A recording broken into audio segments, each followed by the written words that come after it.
안녕하세요. 우리 운영포럼 잠깐만 찾아주신 여러분에게 다시 한번 감사의 말씀드리고, 오늘 특히 또 정월 대보름 아닙니까? 맞아요? 네. 네. 오곡밥 많이 드시고 또 올여름 더위는 여기요?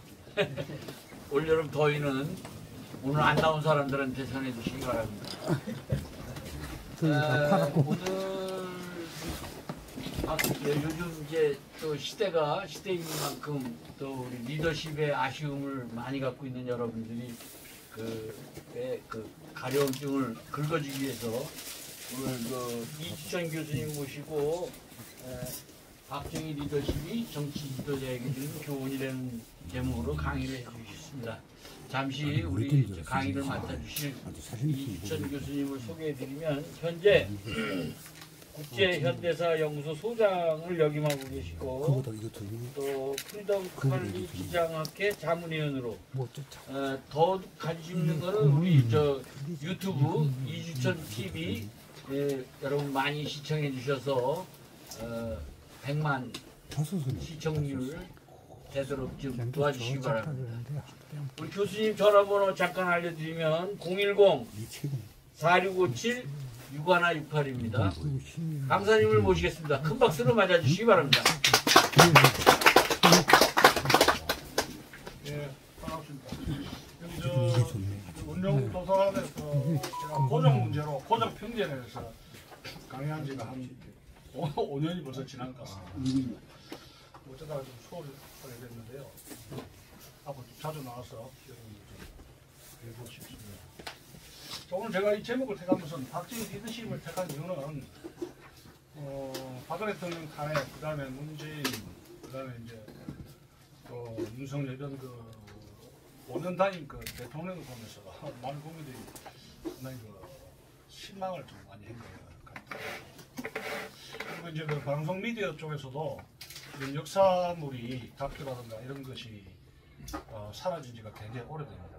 골프라든가 톡, 그 다음에 노래입니까? 그리고 예술인도 아니고 권투도 아니고 킥복싱 비슷한 데서 유해 드라마들이 많이 하는 치고해서 국민 정신 건강이 굉장히 나빠졌다 볼 수가 있습니다.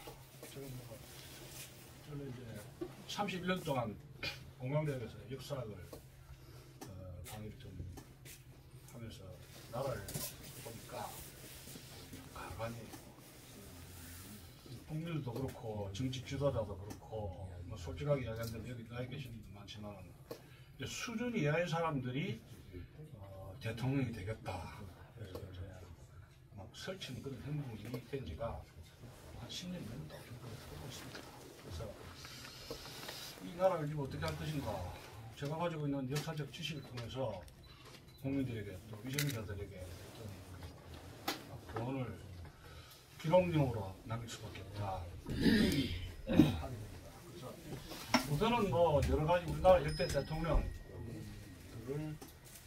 보고 정치 지도자들이 과거의 대통령이 했던 연설문이라든가 정기라든가 그 정도는 읽고 뭘 정치를 하겠다고 설치는 것이 정상적이 아닌 정상이라고 보는 게, 너무나 정치하시는 분들이 나처럼 뚜렷다, 무섭다, 공부가 안 돼 있다, 그런 말씀을 그렇게 지청하기 좀 어렵죠. 그런 생각을 하게 됩니다. 박정희 대통령 이것이 18년 동안에 집권하셨죠. 제가 그 당시 국민학교, 중학교, 또 고등학교, 대학교, 제 인생의 젊은 그때 제가 항상 아침에 보면 박정희 대통령의 어록이 신문 나왔었어요. 왜냐면 제가 79년 대학을 고등학교 사학과로 졸업했을 때 그때 12월 터졌었거든요. 제가 초등학교 국민학교 1학년 갔을 때 5.16 터졌을 때 바로 그때 했어요. 그러니까 저야말로 생생한 증언자입니다. 50년대 산을 보면은 민둥산 알죠? 그때 4월 5일 침묵을 되면은 중고등학생들이 빡빡하게 올라가가지고 나무 심던 그 시절이 지금 완전 격세지감입니다. 세상이 바뀌어도. 오로지 우리나라에서 세종대왕도 구제하지 못한 게 백선이 뭐였습니까? 그죠? 그 위대한 이승만 대통령도 구제하지 못한 게 이게 뭐였어요? 민족의 뭐예요, 이거? 배고픔.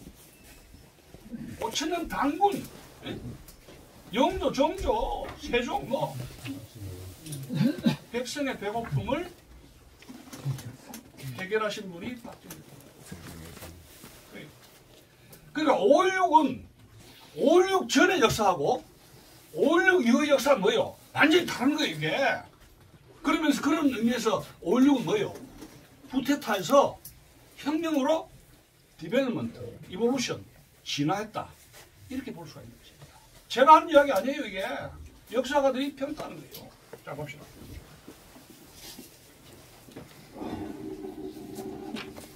현장 배경을 보면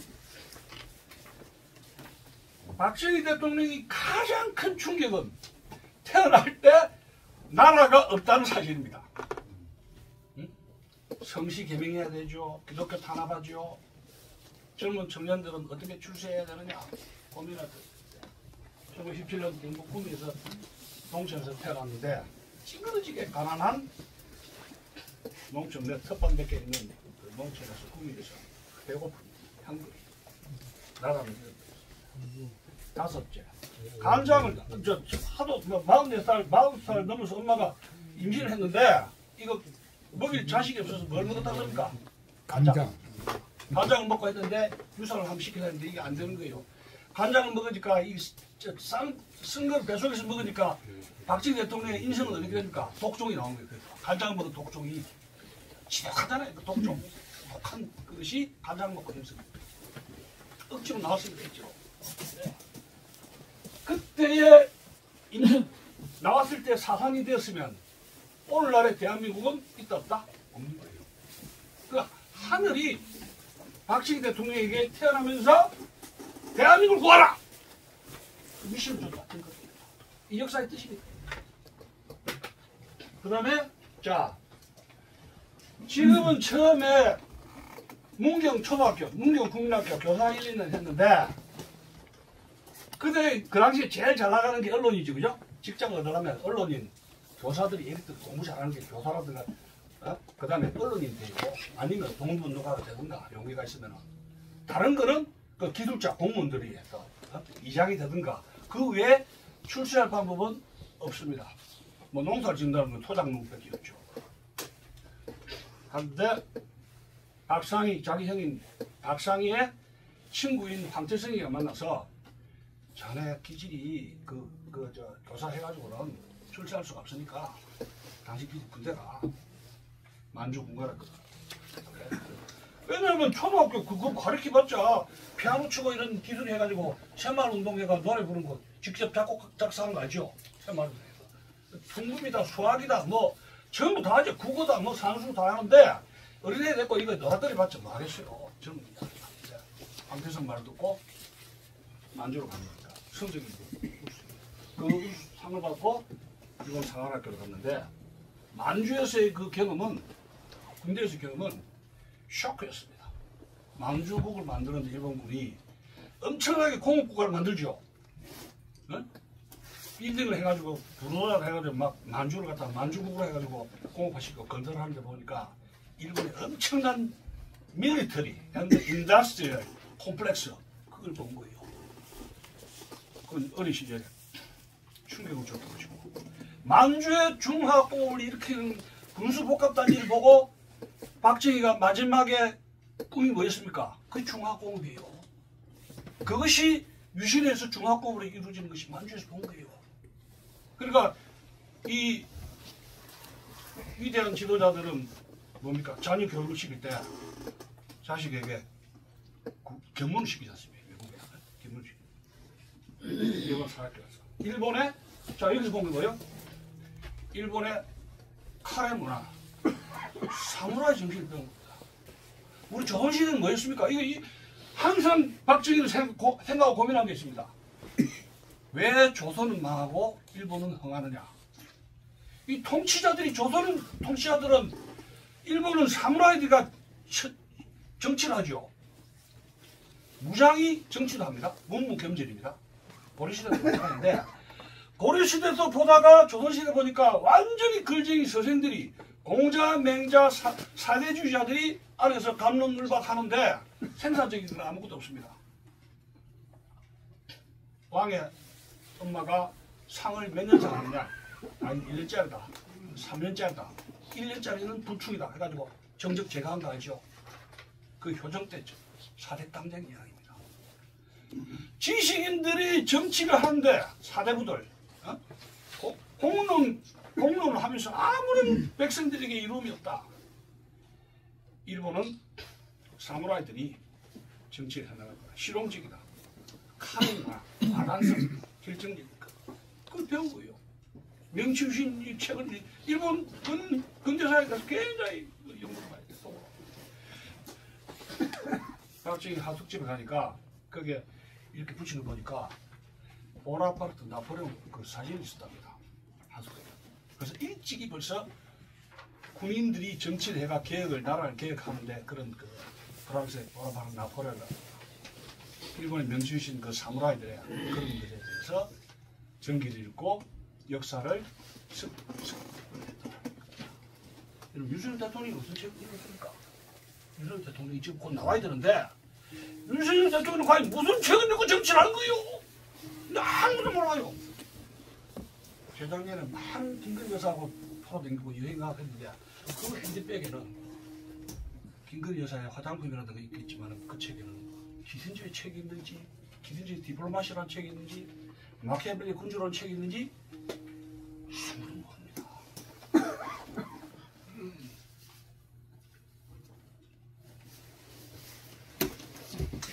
안주 공연해 주시세요. 중국 박정희를 회고한 것인데 쓸데없는 농담 없이 수다 떨지 말고 오로지 검도와 전화 탄다해 주세요. 나가서 하시죠. 내가 미리 하겠습니다. 전화하시고 나가세요.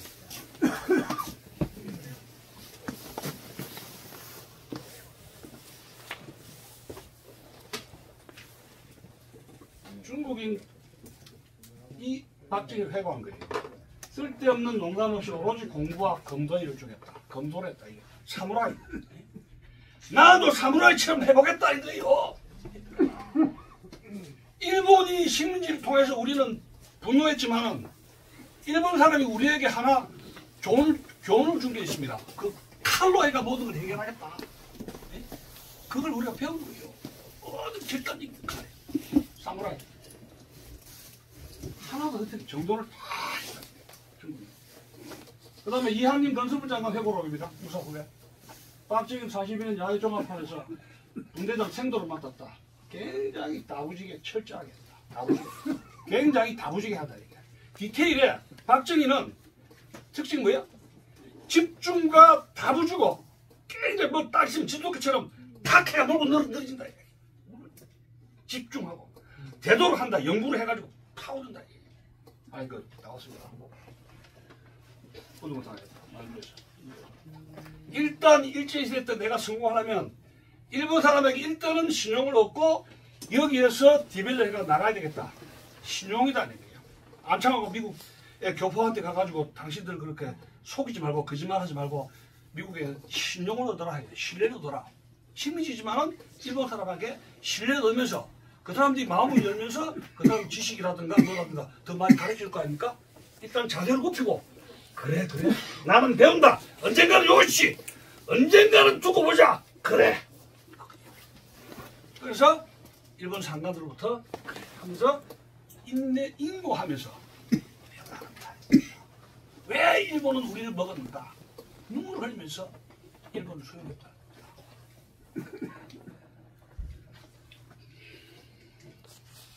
그래서 만주에 가서 일본을 갔죠. 그 다음에 6.25 끝나가지고 54년도에 미국 유학 갔지 않습니까? 해외 정세는 간판합니다. 해방정국이 됐습니다. 46년에 만주에 있다가 45년부터 46년 사이 해방되면서 광복군으로 투입했다가 거기 이제 그 장준하 돌백의 그 회고록이 나오잖아요. 언젠가 박정희가 군복다 일본군하고 이거 좀 항복을 들어가자 해가지고 압수했는데 자식이 이거 해서 장준하고 박정희의 관계가 시작된 건데 장준하고 돌멩이 합니까? 제가 대학 취재를 읽은 책인데 근데 어쨌든 간에 46년에 국내에 들어옵니다. 그래서 이제 조선 국방 경비대에 들어갔는데 나이 어리지만 그때 동교를 하고 김정희 알죠? 김정희를 조선 국방 경비대에서 만납니다. 친구가 됩니다. 나이 어리지만 굉장히 자격이 갈등이 심했고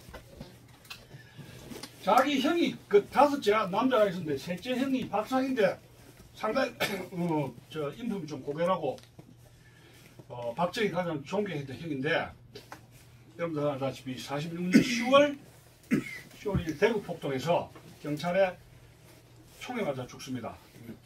좌익들 신문사에 있었던 거예요. 옛날 사회주의 계열의 신문사들이 많지 않습니까? 선동하고 뭐 이렇게 하다가 박사님이 사망해서 미군정에 대한 반발심이 컸고 이 대구 폭동을 주도한 이재복이라는 목사가 있습니다. 그 사사복동 주동자들 역시 이재복이하고 한테 또 권유를 당해가지고 막 군 남로당 조직책을 하면서 군에 들어가서 이렇게 군 남로당 연구가 됩니다. 그리고 건국 이후에 국군 장교를 하다가 4.3 사건을 해결하기 위해서 48년 10월달에 여순 사건 14연대가 갈라 하는데 그때 숙군 작업이 있었지 않습니까? 숙군 작업이 있어서 10월에 광주에서 급습 체포가 됩니다.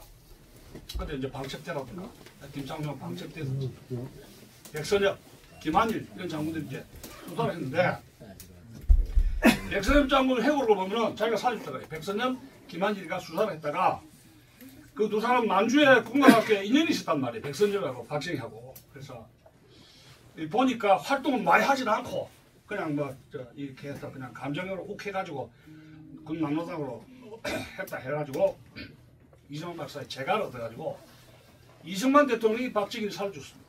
재가를 받아가지고 제가 보증하겠습니다 해가지고 살려줘가지고 해직을 시켰는데 6.25 때 됐습니까? 6.25 때 군대가 풀려야죠. 그래서 6.25 때 다시 계급 복직시키면서 박정희를 살려줬습니다. 6.25가 어쨌습니까? 다시 박정희를 살려줬으니까 간장을 먹고 죽으려 했는데 끝까지 살아남았고 간장 그 다음에 6.25로 해가지고 다시 체포대가 거의 무기징역까지 갔었는데 군 남로당의 명단으로 한 사람들이 제가 알기로는 수백 명이 체포당하고 반 이상은 처형당했습니다. 그래가지고 이 군 남로당 숙군 작업에서 살아남은 사람이 5명도 안 됩니다. 그 중에 한 명입니다. 그래서 6.25 때 6.25 터지니까 다시 박정희가 풀려났다. 이거는 뭔가 이 사람이 대한민국에서 할 일이 있다 이래 된 거예요. 그 이제 그 정보통에 있었단 말이에요. 블랙리스트가 됐기 때문에 야전으로 가면 안 된다는 얘기 있어요. 블랙리스트.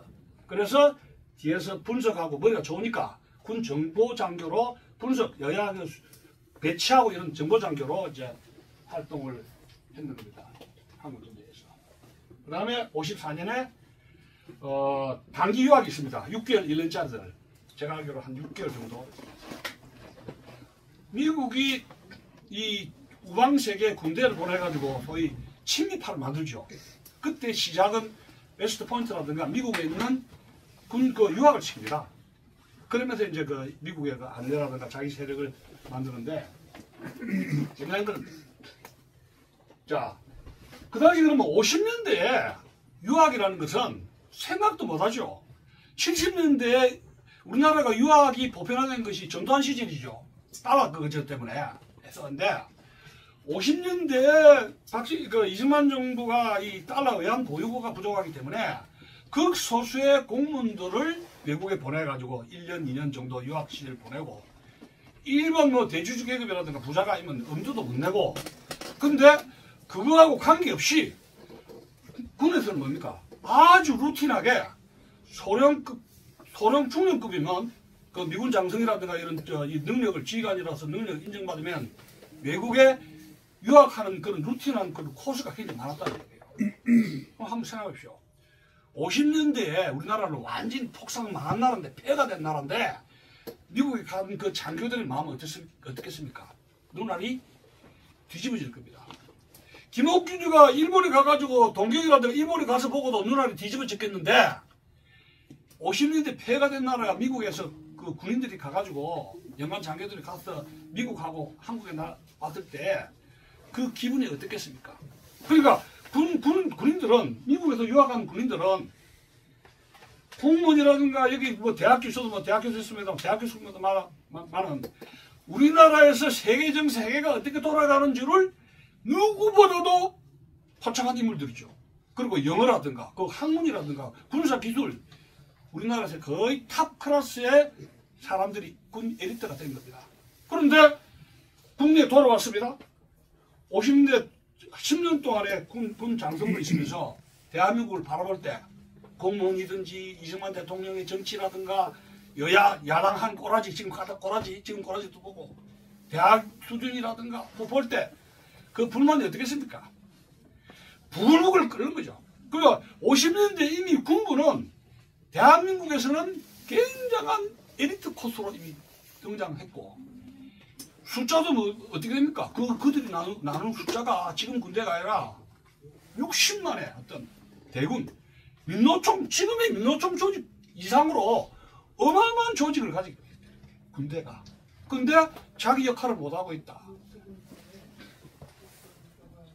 미군정은 블랙 리스트로 해가지고 여러 수상한 군 장성들을 리스트를 해놨겠죠. 제거 대상 1호입니다. 예편 빨리의 대상 1호입니다.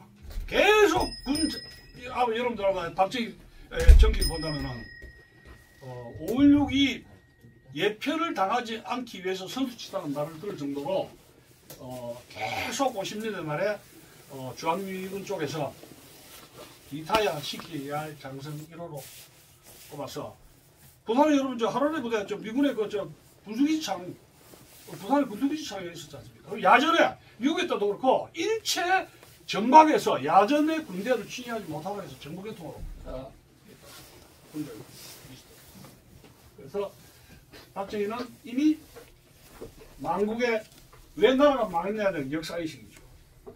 지금 20대 30대가 간신히 끼어나는 것이 왜 대한민국의 정치가 이 꼬라지냐 해가지고 20, 30대가 들고 일어났지 않습니까? 그래서 개몽룡이라고 하는데 근데 이제 그것이 역사식으로 지나가게 된단 말이에요. 누가 20, 30대는 지금 누가 교육을 시켜줘야 돼요. 자꾸만 유튜브만 보는 거예요. 뉴스 안 보니까. 지금 유튜브 시대입니다. 네. 자, 나라가 왜 망했냐 역사식입니다. 역사. 분단에서 좌익이 뭐냐? 공산주의가 뭐? 공산주의 자유민주주의 체에서 이데올로기적 사상적 문제 고민하게 됩니다. 사상 문제, 역사, 사상. 그 다음에 한국전쟁 지도자가 되려면 전쟁에 대한 그런 인식이 있어야 됩니다. 윤석열 대통령이 검찰에서 육법전서 달달달달달 하죠. 검사가 된 거 자랑합니다. 근데 전쟁에 대해서 뭐 아는 거 있습니까? 내가 보기엔 없어요. 에 대한 전략이 있어야 돼요. 이게 사상전 초안전 아니에요. Unlisted war against China PPC 전쟁에 대한 인식과 지식이 돼야 됩니다. 그 다음에 파워티 경제적인 것 백성들에게 배고픔을 해결해 줘야 되겠다. 그리고 이런 것을 포착한다는 것은 지도자로서의 지도자가 될 준비를 자기 고난을 통해서 일생의 고난을 통해서 체득을 한 거예요. 시대적 내가 대통령이 되면 자기도 모르게 이 어마어마한 그 어려운 환경 속에서 이런 것을 극복을 해 지도자가 되려면 가져야 되겠다는 고민입니다. 지금 윤석열 대통령이 65 정도 되는데 그 80학번 80, 90학번 되면은 60, 70에 대한 이 배가 고픈 시절을 몰라요. 제가 지금 제일 우리나라 세대가 문제가 뭐냐면 지금 헌법재판소의 재판관들이 50대죠. 50대, 55, 56짜리들 50년대, 60년대, 70년대 그 고통 몰라요. 그 해방정국의 자가원주, 우가원주 개념이. 그런 사람이 헌법재판소에서 땅땅거리고 앉아있어요. 왜? 우리 시대는 그 사람들에 대한 교육을 대화가 안 돼 있어요. 교육이 안 돼 있다고. 제일 골 때리는 게 지금 40대, 50대예요. 민노총 주사파들이 맹활약했던 그 사람들이 지금 헌법재판소에 있고 그 사람들이 문재인을 찍고 미친듯이 날뛰고 개딸들이 날뛰는 그 시대. 네. 박정희는 대한민국이 겪었던 우리 민족이 겪었던 모든 아픔을 자기 개인적인 체험을 속에서 자 이걸 어떻게 소화하느냐 어떤 기회가 있느냐 하는 것은 그 다음에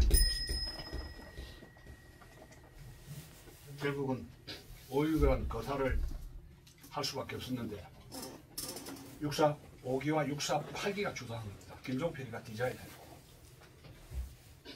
그때 병력이 3,500명 해서 해병대 요새 뭐 개병대가 해병대가 한 1,000명이고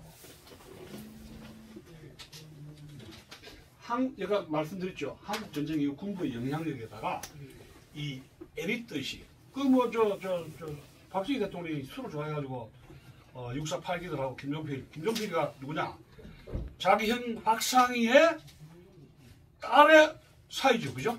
네, 조카 사이라는 겁니다.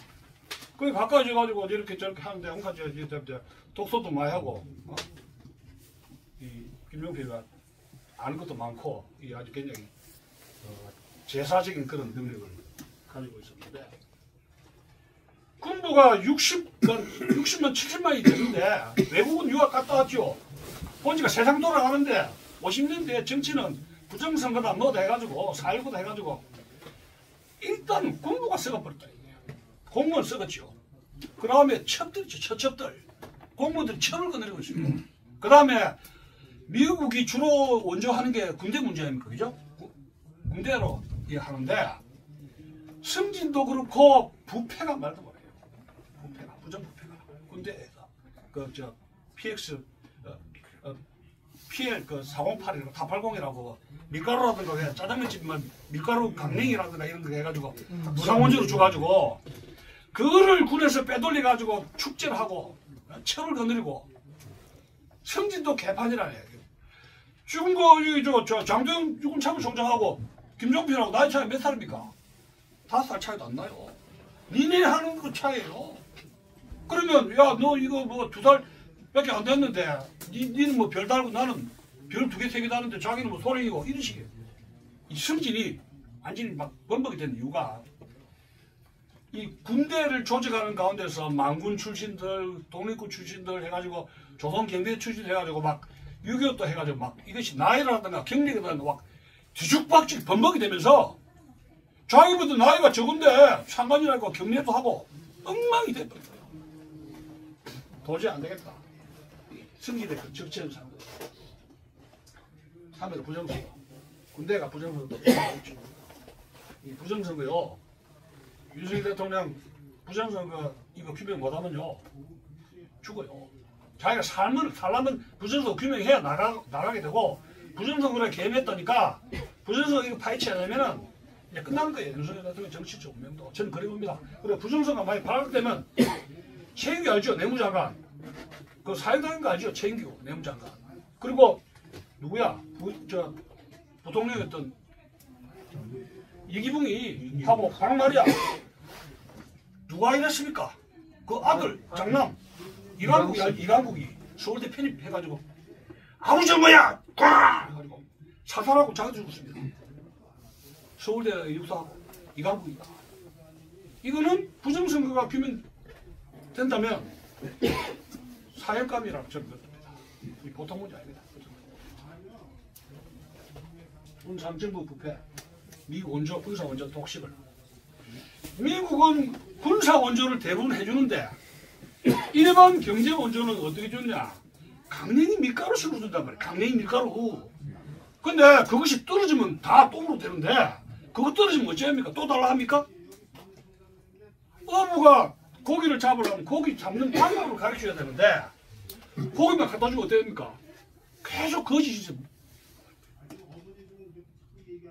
이승만 대통령이 여기 지금 안 들린 것 좀.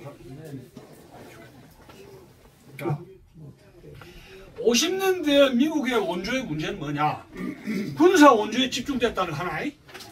둘째, 경제 원조인데 밀가루, 옥수수, 강냉이 원조야.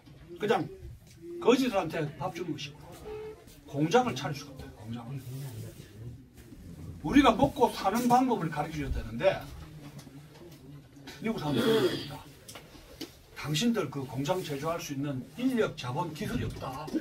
그러면서 자기들이 쉽게 그냥 밀가루 강냉이만 주는 거예요. 그것이 10년 계속되는데 이승만 대통령이 미국에 협조하느냐 안 하느냐에 따라서 원조가 고무줄처럼 들락날락 하는 거예요. 미국은 일본을 통해서 일본이 6.25 돈을 많이 벌었, 전쟁 특수라가 돈을 많이 벌었단 말이에요. 독일하고.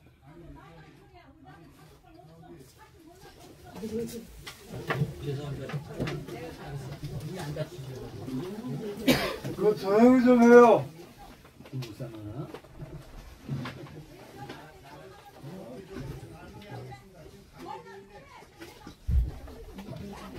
마크로 보내. 자꾸 내부를 생각해. 뭔 개이야.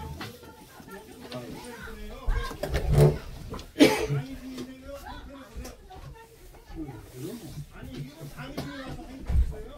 자꾸 내부를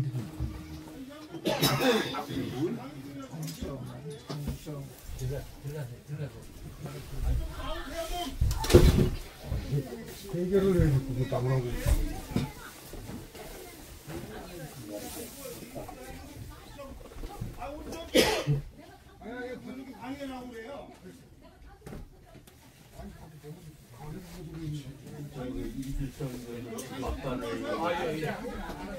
세종대왕 뭐 저기 영해공파잖아요. 예. 그러면 몇 대보다가 몇 대 선으로다 해야지 영해공으로. 그래서 뭐 30몇 대 모르겠어요. 하도 뭐 들었는데 잊어먹었어요. 그거 뭐 그런 거 중요하지 않으니까. 예. 영해공파입니다. 영해공이 부대소 9번째 아들. 9번째 예. 나 잘 몰라가지고.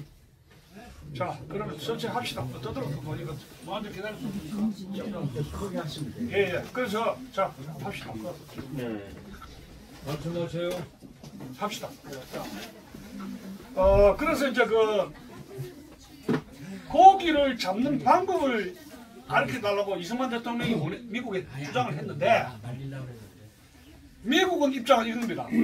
전 세계 원조를 우리가 다 주는데 밀가루나 강냉이라든가 전 세계 다 주다 보면 언젠가는 다 떨어지죠.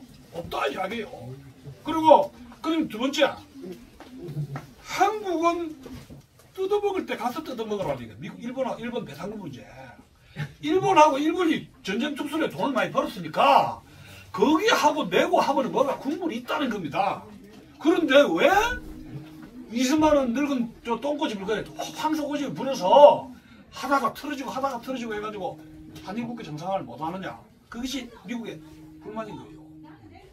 그래서 하도 고집을 부리지 않으니까 결국은 이승만 이건 안 되겠다. 원조를 줄이고 이렇게 해프닝이 있었다니까.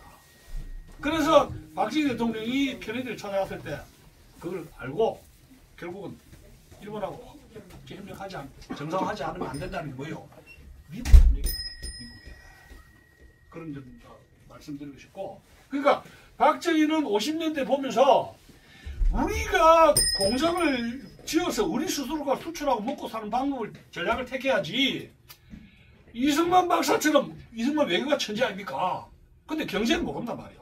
그러니까 우리가 살아갈 수 있는 방법을 택해야 되겠다 해서 굉장히 10년 동안의 그 고통을 느꼈다고 볼 수가 있어요. 그 전략까지 말하자면 차이 있고 4.19 터지고 나가지고 1년 동안에 대학생들 데모가 밤낮이 있어요. 데모가. 좌익들이 언덕에 있다가 지하에서 두더지가 날씨가 따뜻하니까 두더지들이 봄 되면 두더지가 튀어나오잖아요. 4.19로 해가지고 요시 해가지고 이승만 정부 시절에 여러분 49년에 국회 프락치 사건 있은 거 알죠? 12명 부의장 김낙수 해가지고 미군 철수! 하고 뭐 연방제 뭐 해가지고 난리 벌이다가 오저도 검노한테 이렇게 잡혀가지고 세고랑 차고 6.25 때 거의 다 북으로 튄 거 알죠? 지금 프락치 국회 여러분 프락치들이 몇 명 됩니까? 하다 붉은 두더지 프락치들이 말도 못하죠. 침묵해가지고 막 대놓고 침묵하잖아요. 그래도 아무도 잡아가지 않고 국민들은 잘한다고 찍어주잖아요. 야, 세상 많이 바뀌었습니다. 그때 국회 불합치가 12~13명밖에 안 됩니다. 지금 국회 불합치가 몇 명 됩니까? 도둑질들이. 야, 참 조직입니다. 일단 밥을 끓여서 강의해서 오십시오. 가관이라고 볼 수 있죠. 예? 그뿐만 아니라 대학이라든가 시민단체에서 두더지처럼 숨죽여 가겠다가 날씨가 따뜻하니까 팍 튀어나오면서 학생들 선동하는 게 뭐냐. 대표적인 게 이제 프랭카드 이렇게 보면서 급진적인 통일로는 대표적인 게 이겁니다. 프랭카드 팍 들고 가자 북으로 오라 남으로까지. 아, 파문 듣고 간다는 거예요. 통일한다는 겁니다. 공부를 안 하고. 근데 1년 동안에 이 군에서 영관급 장교들이 중령이 되는 것들이 가만 보니까 작년 정부는 능력이 없어요. 예를 들어서 국방부 장관을 현석호입니까? 국방부 장관을 여러분 임명할 때 의원 내각제를 했지 않습니까? 그러면서 국방부 장관을 6개월, 장관을 보통 기본으로 결정을 빨리 해야 되는데 3개월, 6개월 걸려요. 이 장관을 임명하는데 의원 내각제하고 그다음에 구파 심파 해가지고 윤보선에 구파하고 이 심파 장면 총리하고 칙득 아무것도 되는 게 없습니다. 그때 5.16이 일어나가지고 장면 캐비넷에서 들춰보니까 거기에는 경제개발 5개년 계획 브리프인트가 캐비넷에서 쿨쿨 잠만 자고 있는 거예요. 다 이래 해가지고 이렇게 저렇게 경제개발 해야 된다는데 아이디어는 좋죠. 정치는 실천이죠. 실천할 수가 없었던 거예요. 그냥 몇 개월을 그냥 잠만 자고 있었어요. 캐비넷에서. 갖고 오라 해가지고 이거 좀 업데이트 해가지고 시작해 해가지고 군인들이 추진한 거예요. 지금 여러분 저 국회에서 일하는 게 국회에서 하는 게 뭡니까? 탄핵만 하고 있지 않습니까? 탄핵 땅입니다. 저게 정당입니까? 그런데 여론 지지는 30%가 넘습니다. 난 그거 찍어주는 사람들 머릿속에 뭐가 들어가 있는지 모르겠어요. 대한민국 국민인가? 우리는 이런 시대에 살고 있습니다. 우리 죽기 전에 이 세상은 정상화되어야 되는데 나는 참 먹어가고 힘은 빠지고 머리에 흰머리는 착착 나고 큰일 났습니다. 어쩌면 좋습니까? 하나님한테 기도를 해야 되는지 어디 가서 투쟁을 해야 되는지 참 난감합니다. 그래서 이 얘기 왔습니다. 그래서 왔습니다. 맞습니다.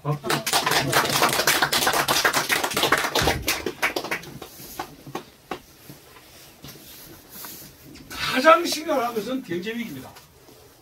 인플레이션 말도 못하죠. 지금 여러분 저 차베스 정권, 마데라 정권 해가지고 자익들 등장해가지고 베네수엘라가 인플레이션 해가지고 마누라가 저 몸을 파는 매춘부가 된다든가, 미국이라든가 다른 나라 가가지고 아르바이트 해가지고 돈벌이 한다 그러잖아요. 인플레 때문에 베네수엘라 여자들이 많은 사람들이 매춘부가 됐어요.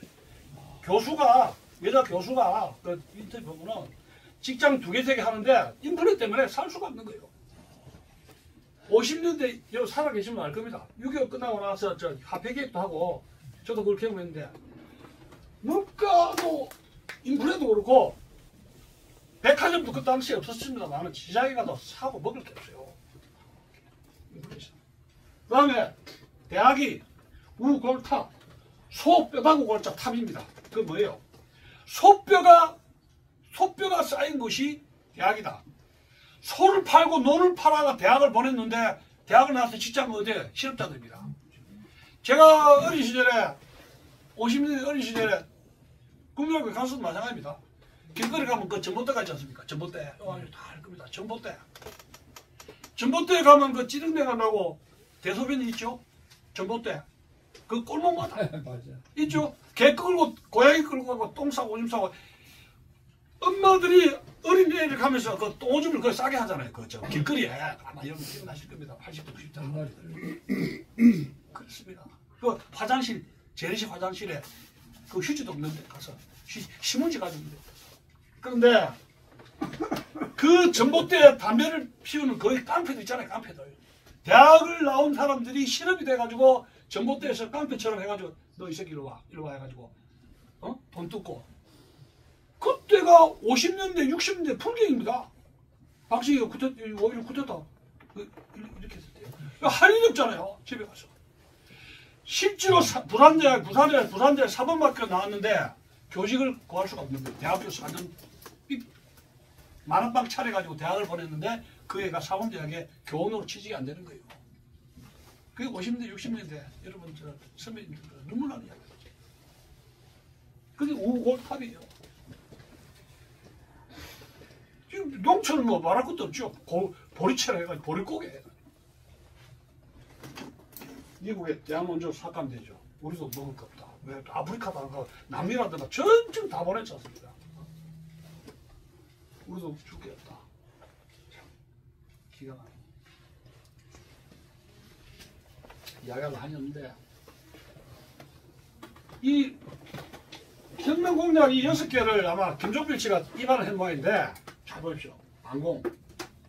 반공을 해야 박정희 대통령이 난로당에 가지고 주한미군한테 블랙리스트 올라왔으니까 형님 반드시 엔타이 커뮤니즘 반공을 해야 됩니다. 그래. 그 다음에 미국을 그래 자유하고 같이 가겠다. 그 다음에 부정부패 말도 못 하잖아요. 군대, 그다음 공무원, 이승만 정권 말기에 부정부패 말도 못해요. 처참해라. 그 다음에 가장 중요한 게 4번째 아닙니까? 민생고, 경제 문제 해결해 주겠다. 배고프게 해결해 주겠다. 그 다음에 이제 우선 실력이라는 거 하겠다. 6째, 정치인들에게 일 끝나면 정권 이양해 주겠다. 약속을 이렇게 했습니다. 그러니까 이 미국을 안심시키려 하는 겁니다. 미국을. 자, 이거 보면은 본인이 임무를 복귀할 준비를 갖춘다는데, 자, 숙제입니다. 이 6개 중에서 몇 개, 뭐만 완수를 못했습니까? 몇 번 완수를 못한 게 뭐예요? 6개. 6개 잘 보시면 박수 한번 칩시다. 6개 중에서 하나만 완수를 못했습니다. 그렇죠? 80% 완수한 겁니다. 자, 봅시다. 그래서 6개의 혁명 공작 중에서 5개 약속 이행했습니다. 18년 동안에. 그래서 이게 잘한 거요, 못한 거요? 이거는 A 합점 받아야 되죠. 그죠? A 합점입니다. 뭐냐? 민간에게 정부를 이야기해 주려니까 장면 윤부선 해서 뭐 옛날에 군악단들 지금 야당처럼 지금 더불어민주당 쪽에 저 사람 이재명 쪽으로 해가지고 저 사람 여론조사 하면 정권을 인수인계 하죠 하면은 젊은 청년들 예 하겠어요? 그 기분이랑 마찬가지예요. 아니 도저히 이 군악다리 정치인들에게 군인들을 볼 때는 정권을 해줄 수가 없는 거예요. 네. 외국물도 무조건 아래서 찢고 뽑는 거 탄핵에 이거 하듯이 잊을 수가 없다. 그래서 결국 이제 민간인으로 전역하면서 정치로 들어간 것이죠. 자, 가장 중요한 것은 경제성장이죠. 경제성장. 5개 약속을 했기 때문에 김일영의 건국과 부국, 한번 보세요. 이 책 꼭 보시라고. 네? 아까 뭐 책 소개하려고 그러는데 성균관 대학의 정외과 출신인 김일영 교수가 건국과 부국이라는 책에서 박정희의 업적을 요약했습니다. 부국 대통령이 박정희, 건국 대통령 이승만 이렇게 했다는 게 파트 2, 파트 1. 그 김일영 교수는 지금 제가 간암으로 돌아가셨는데 그 당시 그 정외과 출신들에서 박정희의 그 업적을 논문을 발표한다는 것은 쉽지 않은 일입니다. 저보다 나이가 어린 분인데 간암으로 너무 공부 열심히 했어요. 핵심은 그겁니다. 산업화와 민주화는 양립이 불가능하다는 거예요. 즉 말해서 산업화 먼저 해서 중산층을 태어나야 민주화가 된다 이게. 배가 불러 예를 하듯이 배가 불러야 민주주의를 할 수 있다 그게요. 그래서 그러면 자기 나라 오느냐? 전 세계 영국, 미국, 독일, 뭐 이탈리아 해가지고 많은 나라들 아시아, 아프리카 해가지고 데이터를 분석을 했습니다. 민주화하고 산업화 할 때 민주화 동시에 됐는가? 그 사람 발견한 게 뭐냐면 영국도 150년, 200년 동안에 산업화해서 민주화했는데 산업화 내용을 자세히 보면은 거기에는 귀족 엘리트 계급들이 권력을 독점하면서 차차 했지 처음부터 민주화가 아니라는 거예요. 그래서 세계 유례가 없다는 거예요. 세계 유례가 없다는 거예요. 여러분 고르바체프가 소련연방 개혁한다 해가지고 개혁 개방한다 해가 어찌 됐습니까? 실패했죠. 그리고 연방은 개쪽으로 됐죠. 그거 뭐야? 민주하고 산업하고 같이 하려고 하다가 날뛰다가 깨갱한 거예요. 깨갱. 안 된단 말이에요. 그래서 그 논문 지적했고, 또 김세준 교수도 산업화, 그래서 이제 5.16을 성격을 뭐냐면, 김일영이나 김세준 같은 경우는 5.16이 쿠데타였어. 무장봉기. 프랑스 말입니다. 쿠데타. 군인들이 무력을 동원해가지고 현재의 정치 체제 시스템을 무너뜨리고 헌정 질서를 와해시키면서 권력을 잡는 것이 그게 쿠데타 아닙니까? 군인들 무장봉기해서 현 정치 질서를 해체시키버리는 게 쿠데타입니다. 네, 단순하게 거기에서 진화했다는 겁니다. 쿠데타에서 혁명으로 진화했다. 그리고 김세준 교수는 산업화 민족주의 혁명이다. 이렇게. 김일영 교수는 쿠데타한테 혁명을 진화했다고 직접 그러시니다. 근데 이 두 사람이 이야기한 것이 국내 학자만 그래 했느냐? 그게 아니고, 여러분도 잘 알다시피 이치카 와리지 히스토리라고 제가 대학 시절에 독서 클럽하면서 두세 번 읽은 책인데, 역사가 무엇인가? 정치학자며 역사학자인 이치카라는 여러분 들어봤죠? 뭐 서점에 교보문고 가면 70년대 이 유신책에 때 이 책 많이 읽겠어요. 독서 클럽에서. 근데 이 이치카가 이 시리즈로 히스토리 오브 소비에트 러시아라고 소비에트 역사 시리즈를 한 10권 쫙 실었습니다. 소련의 공문서를 위주로 해가지고 레닌의 1917년 볼셰비키부터 해가지고 스탈린 시대에 우랄 그쪽에 공업지대를 해가지고 소련 공문서를 갖추고 해가지고 소비에트 역사를 시리즈로 쫙 냈는데, 그때 여러분들 20년대 말기부터 스탈린 시대 30년대까지 이제 스탈린 그런 문서를 봤는데, 소련이 2차 대전에서 히틀러 나치즘 독일의 그걸 이겼지 않습니까? 그게 우랄에 있는 소비에트 콤비나트 중화공업의 군수공업하고 링크된 중화공업이었어요. 그 스탈린이 그걸 만들었단 말이에요. 그 다음에 짜르 시대 때 이 소비에트 짜르 시대 때 농노라고 했어요. 농노, 세르프. 우리 조선시대 노비처럼 글자를 전혀 모르는 문명들을 일단은 교육시켰단 말이에요.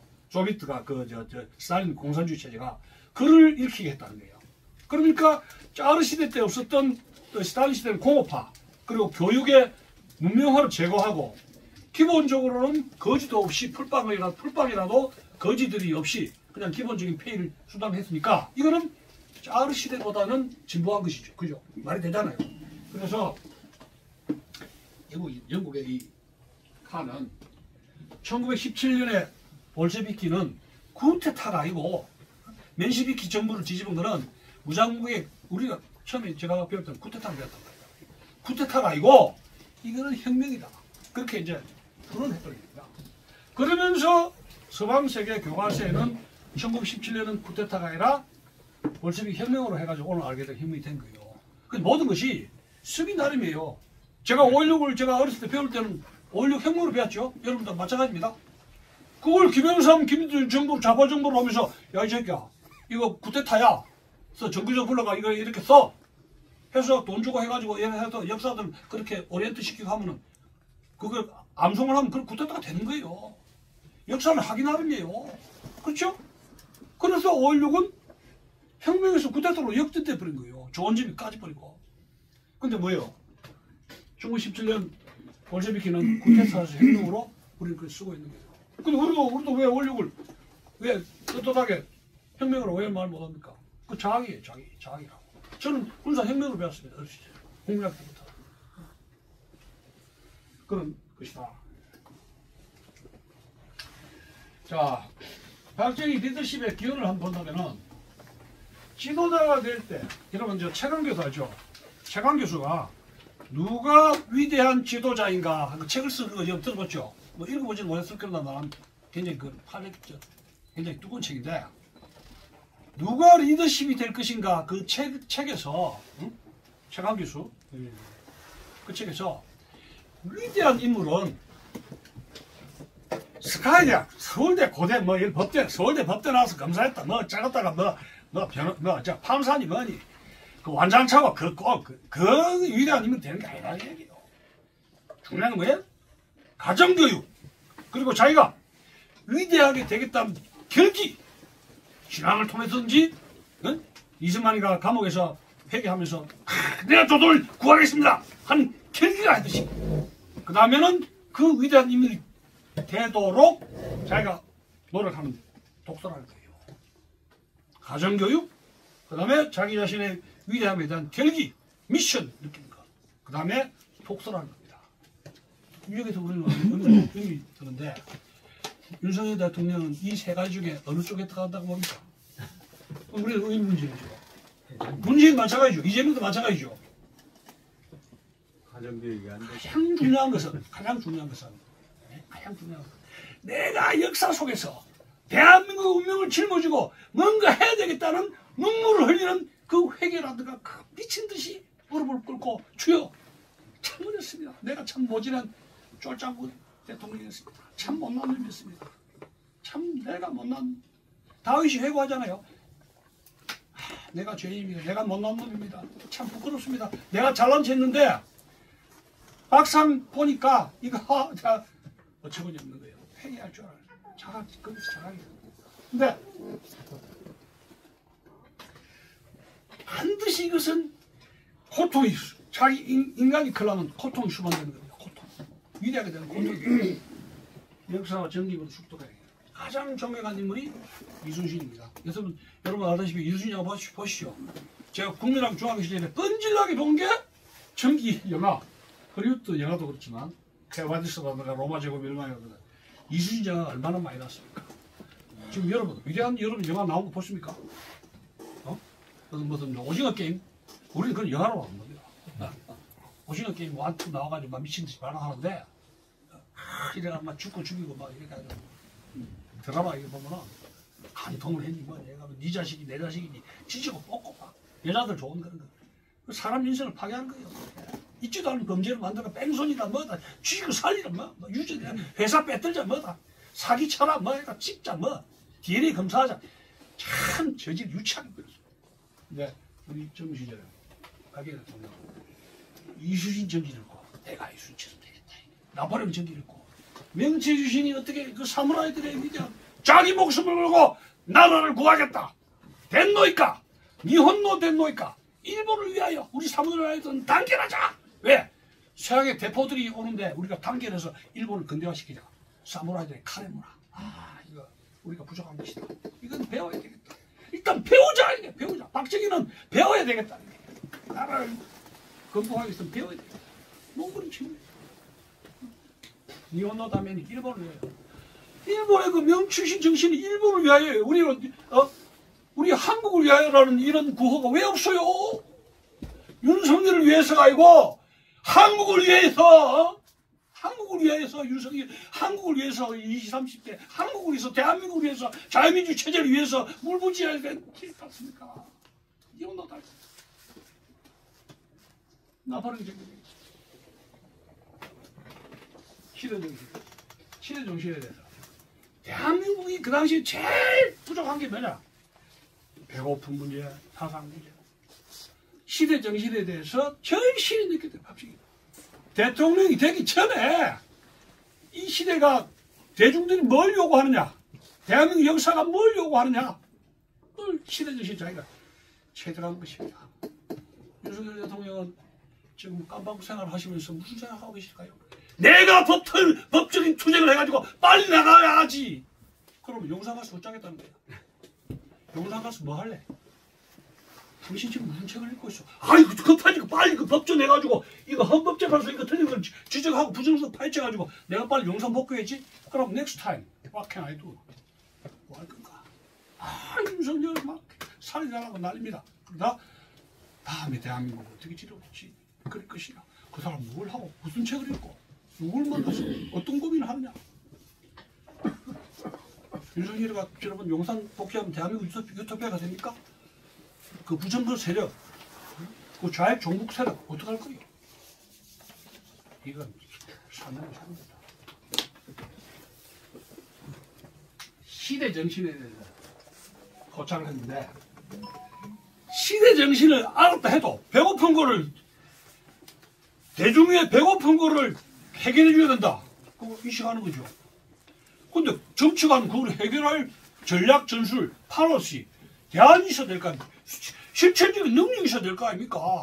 저는 뭐 이거 뭐 누가 어떻고 저거 어떻고 지식이니까 저 사람 어떻고 이 정치인 어떻고 저 어떻고 저 지식인들은 분석은 잘하죠. 칼입니다. 저 사람 문제가 어떻고 저 사람 문제가 어떻고 윤석열이 어떻고 했는데 근데 저도 막상 당신들하고 해봐라 하면은 솔직히 자신이 없습니다. 우리 분석하니까 애널리스트 교수들. 근데 박지희의 장점이 뭐예요? 디테일에 굉장히 강하다 그랬죠. 음악도 뭐 작사 작곡하고 수학도 하고 디테일에 굉장히 강한 인물이었어. 천성이 원래 키가 좀 작지 않습니까? 근데 키가 작은 사람 장점이 있습니다.